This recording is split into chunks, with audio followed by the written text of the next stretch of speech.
బాబు గారు నమస్తే అండి, మేడం నమస్తే అండి. వాన వచ్చిందంటే వరద వస్తుంది, వయసు వచ్చిందంటే దురద వస్తుంది. అప్పుడే వెంటనే పెళ్లి చేసేసుకోవాలి, లేకపోతే బతుకంతా బురద అయిపోతుంది. ఏం ఫిలాసఫీ. ఇంకో విషయం చెప్పాలంటే అండి, పాయసం అన్నాక బెల్లం కావాలి, సరసం అన్నాక బెల్లం కావాలి. ఇంకో ఇంపార్టెంట్ విషయం చెప్పాలంటే ఐసైనా వయసైనా సమయానికి చప్పరించేయాలి, లేకపోతే తర్వాత మిగలవు. అనుభవం నేర్పిన పాఠాలా? పొల్ల మిగులుద్ది చప్పరించకపోతే. నాకు దురదేసే వయసు వచ్చేసింది సార్, అర్జెంట్ గా పెళ్లి చేసేసుకోవాలి. పిల్ల దొరికింది, మంచి ముహూర్తం దొరికింది. కాకపోతే ఎక్కడ కళ్యాణ మండపాలు దొరకట్లేదండి. ఎందుకంటే ఈ ముహూర్తం చాలా అరుదైందంట, 100 ఏళ్ళకి ఒకసారి వస్తుంది. ఎలా చేసుకుంటానేంటో చాలా టెన్షన్ గా ఉంది. ప్లేస్ కన్ఫర్మ్ అవని చెప్తాను, ఒకసారి వచ్చి మీరు అక్షింతలు వేసి చెప్తే సరిపోద్ది. పెళ్ళికొక రెడీ ఏం అట్టుకోలేదంట. బాబు రావాలి నాయనా, రావాలి రావాలి. అలనాటి రామచంద్రుడి కన్నింత సాటి. నేను పెళ్లి కొడుకు, నువ్వేనా? బాగా ముదిరిపోయింది అనుకుంటా. ఏం మాట్లాడుతున్నారండి? టెంకాయ గురించి మాట్లాడుతున్నా. కూర్చో నాయనా, కూర్చో. పెళ్లి కూతురు ఎలా ఉంది? బాగుంది అని నీ ముందే చెప్తే బాగోదు కదా నాయనా. బానే ఉందిలే, కూర్చో. ఓకే పంతులు గారు, ఓయ్. ఈ పెళ్లి సరిగ్గా చేస్తే వచ్చే సంవత్సరం బారసాలు మీకే. జరిగినప్పుడు చూద్దాం. ఏం మాట్లాడతారండి? అదే జరుగుతుంది కదా, నేనే దగ్గరుండి చూసుకుంటా అని చెప్తున్నాను. మొదలు పెట్టండి.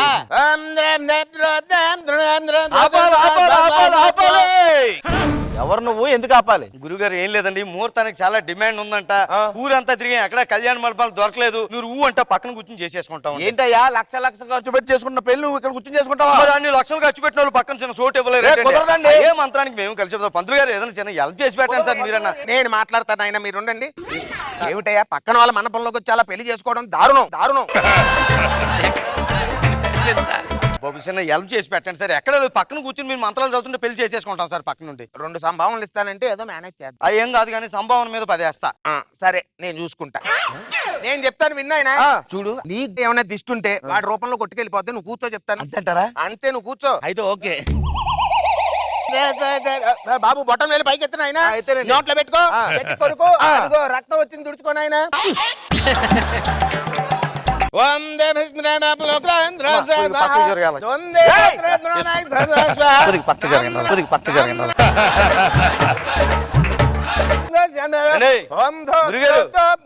సెకండ్ మ్యారేజ్ అండి ఇది. ఏం మాట్లాడుతున్నాడండి? కొద్దిగా ముదిరిపోయినట్టు కనబడుతుంటానే. ముద్దురు గురించి మన ఇద్దరు మాట్లాడుకోవాలరా. అదే సార్, లేత బెండకాయలు కొన్నావా? శారద స్టూడియో కట్టేప్పుడు పుట్టావు. మీరు కానివ్వండి. ఏమో ఇది ఇష్టపడే పెళ్లి చేసుకుంటున్నాం ఆయన్ని. ఏం మాట్లాడుతున్నావు? అంటే ఏ సార్, ఏమో పెద్దవాళ్ళు బలవంతంగా చేసేస్తున్నారు. లేకుండా ఎందుకు చేసుకుంటది? నేను ఇష్టం కదా నీకు? సిగ్గుపడుతుంది ఏంటిది? ఇప్పుడు అంత సీరియస్ అయితే పెళ్లి అయితే ఇంకా ఆవిడ ఎలా బతుకుతుంది? నువ్వు చెప్పు, ఎందుకు నువ్వు సిగ్గుపడుతున్నావో చెప్పు. ఇతగాన్ని ఎందుకు చేసుకుంటున్నావో చెప్పు. ఏంటి ఎంత ఇస్తున్నారండి ఆయనకి? 50 లక్షలు కట్నం ఇచ్చామండి. అంత ఎందుకు ఇచ్చేస్తున్నారు? ఆయన ముఖానికి అంత అవసరం లేదే. ఏం చూసి ఇస్తున్నారండి? నా పర్సనల్ లైఫ్ అది కాదండి, నెత్తి మీద రింగులు పెళ్లి చేసుకోవచ్చు కదా. అది కాదు గురువు గారు, నెత్తి మీద రింగులు తప్ప చేతికి ఒక్క రింగు కూడా కనబట్టలేదు. కూర్చోండి, మీరు కూర్చోండి. హనీమూన్కి ఎక్కడికి వెళ్తున్నారు? ఊటీ. మిమ్మల్ని కాదండి బాబు, ఈవిడిని అడుగుతున్నాను. మీరు అక్కడికి వెళ్తున్నారు, ఈవిడ ఎక్కడికి వెళ్తుందని. ఒరే ఇద్దరే కలిసి వెళ్తారా హనీమూన్కి? సింగిల్ వెళ్ళరు. ఏమో ఈవిడికి ఊటీ నచ్చకపోవచ్చు కదండి. ఏమైనా నచ్చదా నీకు ఊటీ? చూసారా బాబు గోత్రాలు చెప్పండి ఆయన. మాది అరిటాకులు గోత్రం అండి. ఊర్లో రాఘవని పిలుస్తారు, హైదరాబాద్ లో రాకెట్ రాఘవని పిలుస్తుంటారు. రాఘవ ఇంపార్టెంట్ అండి, రాకెట్ రాఘవని పిలుచుకుంటే రాఘవాని ఉంటే సరిపోతుంది ఆయన. రాకెట్ ఎక్కడైనా పెట్టుకోవచ్చు. ఈ పెళ్లి జరుగుతుంది అనుకో, సామరా కదా అనుకున్నా. మీద తోలుతామంటరా? ఊరుకోండి, ఈవిడే ఫీల్ అవ్వలేదు, మీరు ఫీల్ అవుతారు. ఫీల్ అవ్వలేదు నువ్వు. ముహూర్తం దాటిపోతుంది కానీ ఉన్నాయి. ఏడ్చిన్నా అక్కడ పందులకు టిఫిన్ లేవంటరా, సాగలతో చచ్చిపోతున్నారు. బతుకని ఊర్లో 40 కళ్యాణ మండపాలు కాదని ఇక్కడికి వచ్చామండి. అసలు ఎవరికి టిఫిన్ లేవంటే ఇక్కడ. అసలు కడుపుకి అన్నం తిన్నాడా, గడ్డి తిన్నాడా? Catering code. పెళ్ళోళ్ళకి టిఫిన్ పెట్టాలి తెలీదు. ఎదవ బతుకని ఆడిది ఆడిది పనికి మాల్లో బతుకని అంత ఖర్చు పెట్టి టిఫిన్ పెట్టా కదా, టిఫిన్ పెట్టట్లేదు అంటే మా వాళ్ళకి ఒక్కరికి టిఫిన్ పెట్టలేదు. అడగండి. మీ వాళ్ళకి ఎందుకు పెడతారా? అంటే ఇక్కడ పెళ్లి అవుతుంది కదా, మా వాళ్ళు ఏం తింటారు? మిగిలిపోయిన వాళ్ళకే కదండి. తప్ప ఎవరికి పెట్టకండి.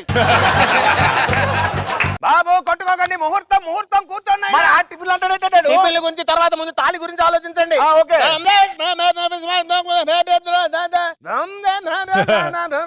బాబు జీలకర్ర బెల్లం పెట్టండి ఆయన.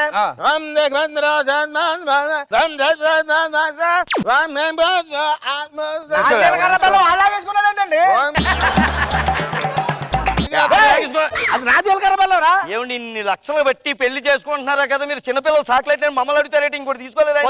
ఏంటండి ఇదంతా? రేట్లో అడుగుది గీకిస్తాను, కొద్ది ఉంది పెట్టుకో. బాబు తల మీద పెట్టిన ఆయన.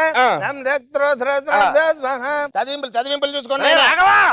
ఏడి చదివింపులు అయిపోయేటప్పుడే అయిపోయినా ఎలాగొచ్చాయి? మన వాళ్ళు 500 మంది 500 రూపాయలు చదివించారు. వాళ్ళలో 1500 మంది ఉన్నారు, 5 లక్షలు చదివించారు. వెళ్ళిపోయి బ్యాంకులో వేసి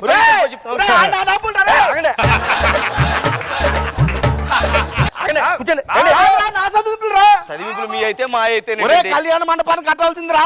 ఏం పర్లేదండి, డబ్బులు మనం ఇక్కడ పెళ్లి చేసుకుని కూర్చోండి.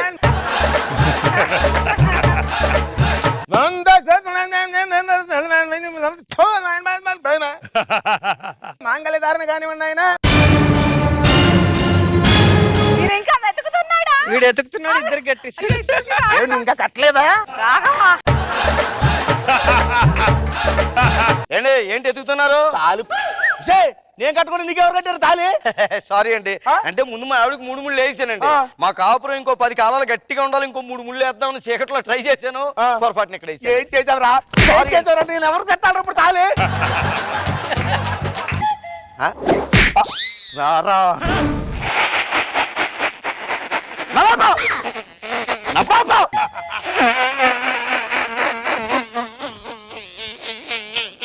ఎందుకు నవ్వుతున్నావురా? ఎంత జరిగిపోయింది కదా, మీ ముఖం ఎక్కడ పెట్టుకుంటారని. అక్కడ కాదు, నీకు ఎక్కడ పెట్టుకుంటారు.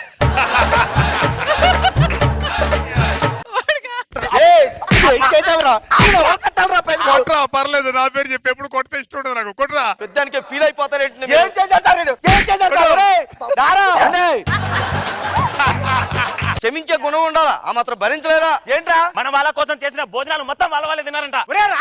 ఏడ్చినానా? మన వాళ్ళకి అసలు భోజనాలు ఐస్ క్రీమ్ పెట్టలేదంట. చిచ్చయ్యి అదో బతు కానీ 40 కళ్యాణ మండపాలు కాదు, నేను ఇక్కడికి వచ్చాం 15 లక్షలు పెట్టి పెళ్లి చేస్తారు. భోజనాల్లో ఐస్ క్రీమ్ ఇవ్వలేడా ఈడు?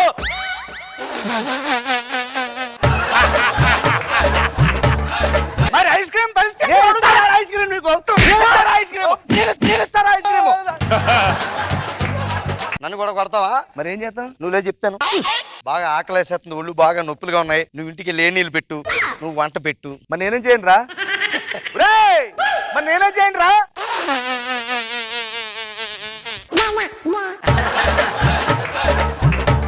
పంతులు గారు ఏంటండి ఇది? ఏముంది నాయన, ఈ కాయ చేతిలో పట్టుకో. దోషం పోయింది, దిష్టి తగిలిపోయింది, వాడికే తీసుకెళ్ళిపోతాడు. పోతే పోయింది, వదిలే. మీకు ఇక్కడ కాదు కానీ చేయడానికి పని చెప్తాను.